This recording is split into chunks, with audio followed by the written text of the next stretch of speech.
Happy New Year! It's 2014. Fantastic. This is my 14th video log, I believe. I always get the numbers wrong.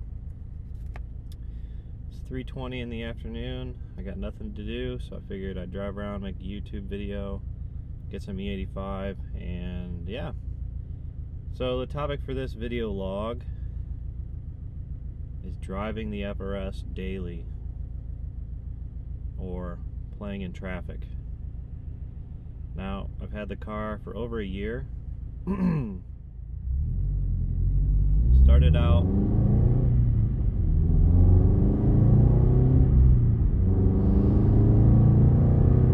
not knowing how to drive stick.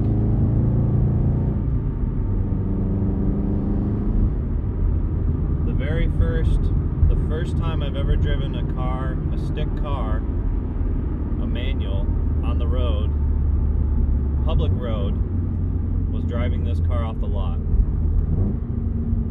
I don't even think I had insurance on the car set up correctly. It was terrifying.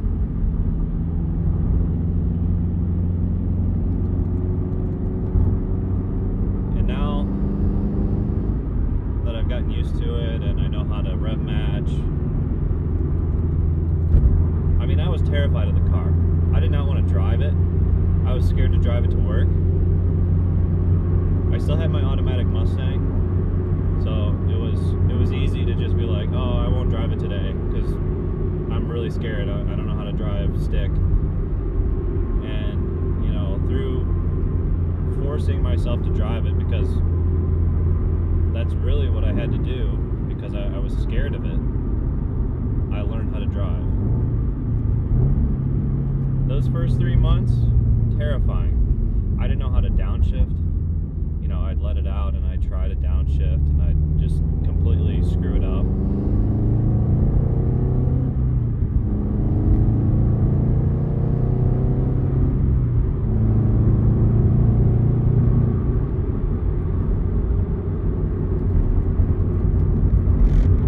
So over time, I eventually got used to, you know, downshifting and what that entailed, and I only stalled it twice. Yeah, I only stalled it twice at the stoplight, you know, at a stoplight. Luckily, both times I was able to get it started really fast and get the hell out of there. And so, you know, it brings you to a really interesting thing, you know, like how many people don't know how to drive stick in America.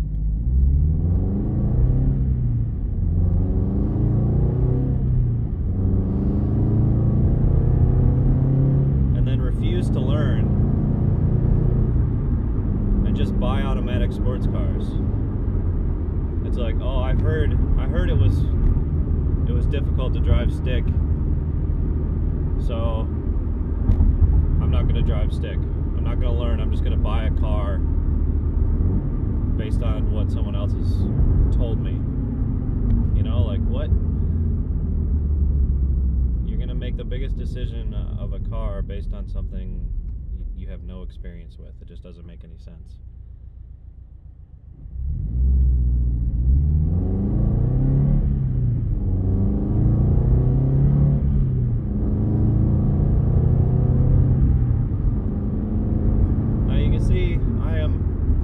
Constantly shifting. I mean, the gears are so short that, you know, unless you're doing first to third, third to fifth, you're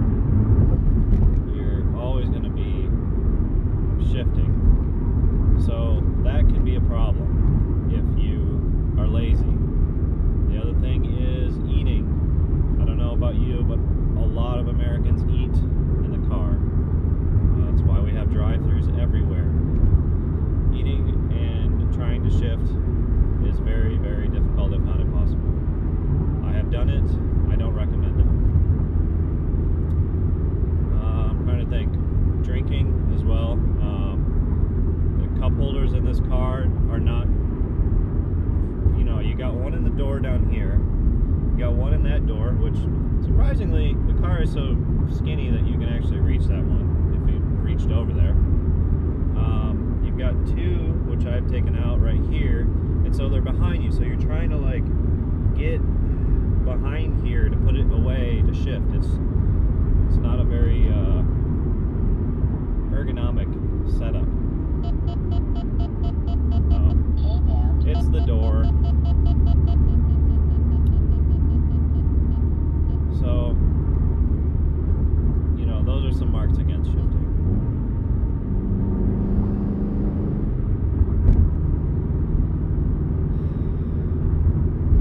You know, if you're lazy, that's what it comes down to, just laziness, you know, like, oh, I'm too lazy, I don't want to shift. Now, there are times where I'm like, damn, I really hate that I have to shift, and that's when I'm stuck in traffic, specifically on the highway in stop and go. That's where it's the worst. Traffic where it's just busy, whatever, I can deal with that all day. But when it's stop and go, oh my God, I'm just like, I don't care if it's 10 miles an hour, just as long as I can stay in a gear and not have to shift a million times. It's just, it's the worst.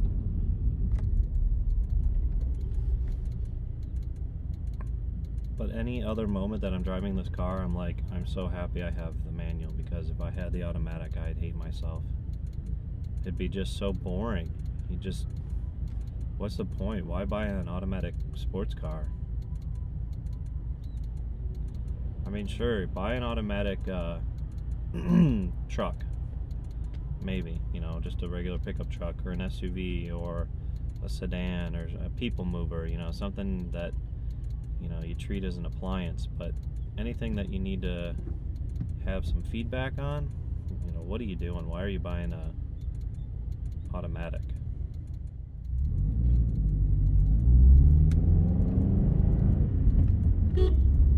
What are you doing? Just coming into my lane.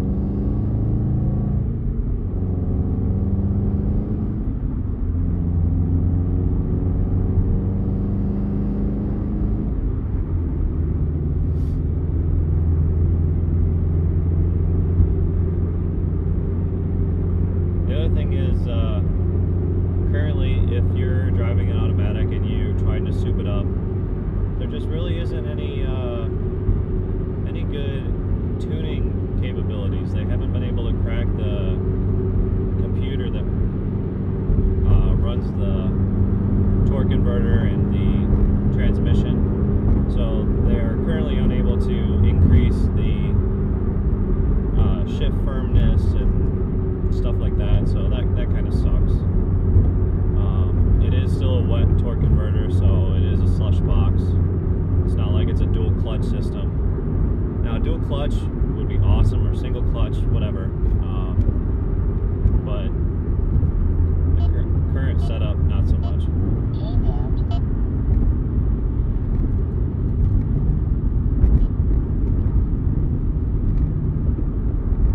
Learning to drive a stick really just takes patience and you know, time behind the wheel. I mean, you didn't learn how to drive an automatic by, you know, not driving. Now, obviously, there's a big difference between putting it in drive and pressing the gas pedal down versus feathering the clutch and shifting into gears and downshifting. But still, no one was born knowing how to drive an automatic. Just how, like, no one was born knowing how to drive a manual. So if you're on the fence, learn before you make a decision. Make an informed decision. My friend taught me how to drive. My friend taught me how to drive on his WRX. And, you know, it was just like, I went from the WRX to his BRZ, and then it was just like, why would I buy an automatic? It's so much better.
drive stick. It is not insanely difficult. It's actually pretty easy once you get the hang of it. It's just scary because you don't know it. It's the unknown. You don't know what you're doing. So that's my video log. Please leave me a comment if you think automatics are the best and sticks can shove it. I'd love to hear why you think an automatic's better than a stick in a sports car. Now there is one exception to the rule, and that would be drag racing, where automatic is obviously better than a stick, assuming you can set up the stall converter and whatever, it's going to shift perfect every time. But I don't know, I just think for a small, lightweight sports car, you know, it should be a stick. You can feel everything. You can do the work. You make the choice.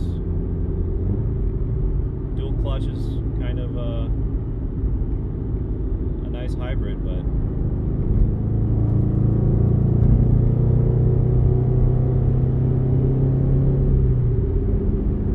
I still love using my left foot. So that's it. Thanks for watching. I appreciate you guys subscribing. You guys really liked my last video. I kind of fucked up the shot. I didn't aim it low enough, but I think I fixed it with this one. So, all right. Thanks for watching. Catch you guys later. Going to get some E85. Assuming they're not sold out. Ooh, my pump's open. I say my pump like I own it. Oh, it's open. Looks open. Need that E85. Oh yeah, I'm only at 52. All right, catch you later.